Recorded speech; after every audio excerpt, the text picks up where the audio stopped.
8:45. This is the Sri Lanka Broadcasting Corporation. Here is the news edited by Lal Mallavarachi and read by J. Yogaraj. First, the headlines. Minister Kanchana Wijesekara says that the legal measures will be taken to remove the chairman of the Public Utilities Commission.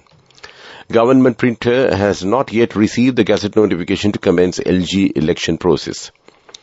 285 suspects have been nabbed with narcotics in joint raids by Triforces and police. The National Disaster Management Plan for 2023-2030 is to be submitted to the Cabinet for approval soon. News overseas, Toronto struggles with a wave of public transport violence. In sports, first ever all-female panel of match officials for the World Cup has been named. And those are the headlines. Minister of Power and Energy Kanchana Wijesekara says that a charge sheet has been drafted and legal measures will be taken by the government to remove the chairman of the Public Utilities Commission of Sri Lanka, Janaka Ratnayaka. And joining a special media briefing today, the minister pointed out that all the parliamentary representatives of the ruling party have expressed their agreement for the matter. Minister Wijesekara also alleged that Mr. Janaka Ratnayaka has carried out all the activities and decisions based on his sole opinion and not as PUCSL. Meanwhile, the chairman of the Public Utilities Commission, Janaka Ratnayaka, says that he is eagerly waiting to face the charge sheet against him. The Department of Government Information says that the Gazette notification to commence the local government election process with the signatures of the chairman and other members of the Election Commission has still not been sent to the government printer for publication. However, the dates have been fixed to hold the 2023 local government election on the 9th of March. The Election Commission stated that there is no such requirement for the members of the Election Commission to send a Gazette notification to be published regarding the LG election process. A total of 285 suspects have been arrested during a 7-hour joint operation carried out by the Police Special Task Force, Police, Army and Air Force in the western and southern provinces. A cache of narcotics has also been seized, including 1 kilogram of heroin and 1 kilogram of cannabis during the operation carried out at several locations in the two provinces. Police spokesman SSP Nihal Taldua said the operation was launched according to a strategy planned a few weeks ago, and the Air Force and the Police STF and the Sri Lanka Army were also involved. This news comes to you from Sri Lanka Broadcasting Corporation. A special traffic plan will be implemented in several areas of Colombo due to the rehearsals of the 75th National Independence Day. This traffic plan is in effect today and from the 1st to 3rd of February. According to the police, traffic will be restricted on several roads from 5 a.m. to 12 p.m. Police inform that some roads will be closed and request the motorists to use alternative routes. Accordingly, entry from Galle Face Centre Road, Galle Face Roundabout to NSA Roundabout and Chaitya Road area, and from Kollupitiya Junction towards the Galle Face Roundabout and Kollupitiya Railway Station are restricted. And that's local news. The main news story is brought to you by Siddhalepa Veda Mahatmya. Director General of a Disaster Management Centre, Major General Sudhanta Ranasinghe, says that people in the 14 districts are at risk in the event of a tsunami should be prepared to deal with it in the event of an emergency, as the tsunami poses the greatest risk of disaster in this country. Speaking at a program at the Disaster Management Centre recently to raise awareness about tsunami and other disaster preparedness and notification methods, he said the National Disaster Management Plan for 2023-2030 is due to be submitted to the Cabinet for approval soon. The Triforces should be trained and given powers to bring the people to a safe location if a tsunami occurs. And that's top news. The main news story was brought to you by Siddhalepa Vedamahatmya. Brush your teeth twice a day for healthy teeth and gums. Supiriviki and Kakulu, your trusted brands in oral care for many years. Supiriviki Ayurvedic toothpaste for adults. Kakulu Ayurvedic toothpaste for kids. 9 Ayurvedic ingredients of Supiriviki will protect your teeth and strengthen your gums. Supiriviki and Kakulu, products from Siddhalepa. In Watchlight, Director of the Biodiversity Secretariat, Mrs. R.H.M.P. Abekon says that 81 of the country's bird species are threatened with extinction. Sri Lanka is one of the dominant biodiversity hotspots in the world with 435 species of birds. She said at present 19 critically endangered bird species and 48 endangered species have been identified. And that was Watchlight. Coming up, world news. First, the headlines: Toronto struggles with a wave of public transport violence. UN accuses Russia of breaking child protection rules over refugees. Veteran British actress Sylvia Sims dies at 89. And those are the headlines of the world news.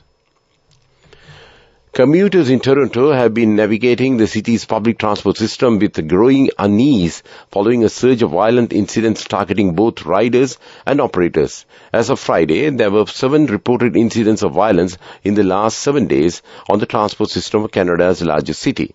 This includes a woman who was stabbed multiple times by a stranger on one of Toronto's iconic streetcars. The next day, a 16-year-old boy was stabbed in the torso on a bus. In another incident, a bus operator was shot with a BB gun by 2 teenagers. The head of the United Nations Refugee Agency has accused Moscow of violating fundamental child protection principles by giving Russian passports to unaccompanied child refugees. Filippo Grandi added that Russia had then been putting these children up for adoption by Russian families. He said the UNHCR would try to get access to those affected and try to find solutions in their best interest. British actress Sylvia Sims, a star of stage and screen for 6 decades, has died at the age of 89. She shot to fame in the 1950s in Ice Cold in Alex and was nominated for BAFTA Awards for Women in the Dressing Gown and No Trees in the Street later. And she was in TV shows like Peak Practice and East Enders, and in 1991 played the former Prime Minister in ITV's Thatcher. And that's world news. Development news. State Minister of Tourism Diana Gamage has signed a $3 million tourism hospitality project with Taufik Travels Qatar's CEO Rehan Ali Syed. The project was signed as the Sri Lanka Qatar Development Project 2023 at the Cinnamon Grand Hotel recently. Around 1 million Qatar nationals are expected to travel to Sri Lanka between 2023 and 2024 due to this project. And that was development news. Sports News is brought to you by Sampath Bank. We present your future. In a significant first for world cricket, the International Cricket Council (ICC) has named an all-female panel of match officials for the upcoming ICC Women's T20 World Cup 2023 in South Africa. 3 match referees and 10 umpires make up the 13-woman team in what is the landmark moment and is in part of the ICC's strategic ambition of advancing the involvement and visibility of women in cricket. And that was sports news. Go ekakthiyana youth ekata life eke change ekata niyameta set wenna as wahagena daga pugina habe karanna youth ekata niyameta set wenna friendship eka menna. The all new NSB Ithru account, NSB IAM, a plan for your dream. Business News, sponsored by National Savings Bank, the safest place for your money. State Minister of Finance Shayan Semasinga says that the Development Lotteries Board should be commended for earning a profit of 3 billion rupees despite the severe crisis in the country. For the first time in the history of Development Lotteries Board has earned an income of 3 billion rupees at a time when the cost of production has gone up. The chairman and the staff of the Development Lotteries Board should be appreciated for their efforts to achieve a turnover of 19 billion rupees. And that was Business News. Business News. Sponsored by National Savings Bank, the safest place for your money. Go ekak thiyana youth eකට life එකේ change එකට නියමෙට set වෙන්න ඇස් වහගෙන දැකපු ගින හැබැයි කරන්න youth එකට නියමෙට set වෙන friendship එක මෙන්න The all new NSB Ithru Mithru account, NSB IM, a plan for your dream. Economic news, courtesy of... For the 5th consecutive year, LOLC is awarded People's Financial Services Brand of the Year at the 2022 Slim Kantar People's Awards. As the People's Financial Services Brand of the Year, LOLC continues to place the customer first, and this has won the hearts, minds and trust of Sri Lankans, with yet another prestigious award as proof of this lasting commitment. LOLC, imagine the possibilities. Vice Chairman of the Federation of Information Technology Industry Sri Lanka, Indika De Soisa, says the country's ICT sector and its subsectors including IT, ITES and telecommunications towards sustainable development goals has planned for a $3 billion industry by 2024 through export revenue and has projected to contribute $15 billion to the digital economy by 2030. And that was Economic News.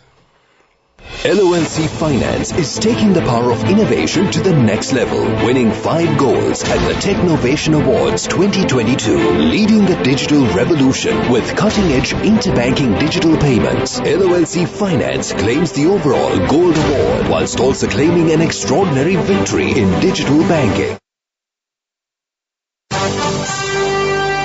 Weather report. The Met Department says there is a high possibility of rainy condition announcing over the island starting from tomorrow. Therefore, very heavy rainfalls of about 150 millimeters are likely at several places over the island on the 31st of January and the 1st of February. Showers or thundershowers will occur at several places in the island during the afternoon or night. And that was the weather report. To wind up this news broadcast, let's look at the main points once again. Minister Kanchana Wijesekara says that the legal measures will be taken to remove the chairman of the Public Utilities Commission. Government printer has not yet received a gazette notification to commence LG election process. 285 suspects have been nabbed with narcotics in joint raids by tri-forces and police. The National Disaster Management Plan for 2023-2030 is to be submitted to the Cabinet for approval soon. News overseas, Toronto struggles with wave of public transport violence. In sports, first ever all-female panel of match officials for World Cup has been named. And with that we conclude this evening news broadcast of Sri Lanka Broadcasting Corporation.